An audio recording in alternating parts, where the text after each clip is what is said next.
Huddled on cobbled streets with layers of clothing to generate heat under the cold skies of Wanzhou city, this is the new way of life for Africans living in China. The very color of their skin now means trouble, screaming of sickness to natives who bear a different skin tone from them. Africans have become subjects of racial profiling. Chinese nationals blame them for the rising number of new coronavirus cases in the country. They didn't want me to enter the subway. I had even bought my ticket that was 4 yuan. And by the time I was going to the subway, they stopped me. And then they told me that no foreigner is allowed. And I was like, why? This is a subway. Then they say that that is the rule.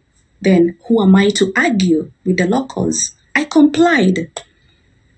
According to the Chinese Health Authority, 63 new coronavirus cases were reported in mainland China, with 61 of them described as imported cases. Brenda, not her real name, has been living in China since 2017. Earlier this week, she was kicked out of her home without any explanation. And just like any other person in a foreign country, the embassy is usually the next resort. For her, it was the Kenyan embassy. I didn't have a place to go. I had to sleep outside. Yes, I did sleep outside. The next day they came. I tried calling them. They were not actually responding to my call. What they told me, go to the police. I did that. After staying at the police station for a maximum of 3 good hours, they told me that we are sorry, we cannot help. She reached a dead end after 2 days of sleeping outside the embassy, a situation that many like her from other African nations have found themselves in.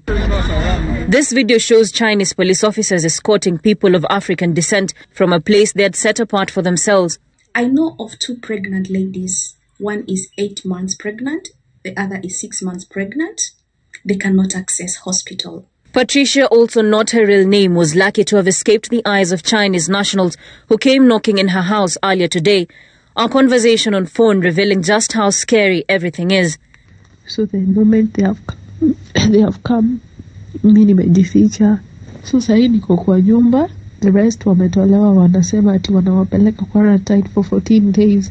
It will be the 4th day today that foreigners, especially blacks, are denied access to services in the city. Now I don't have food. I don't know what to do. And I can't just go to the street. I don't want to sleep outside. Now it's either I choose to have somewhere to sleep or I choose food. Our calls and even texts to Kenya's ambassador to China, Sarah Serem, regarding the racial discrimination against Kenyan nationals have gone unanswered. These notices in Chinese, which translate to, this community is not accepting foreigners, especially black people.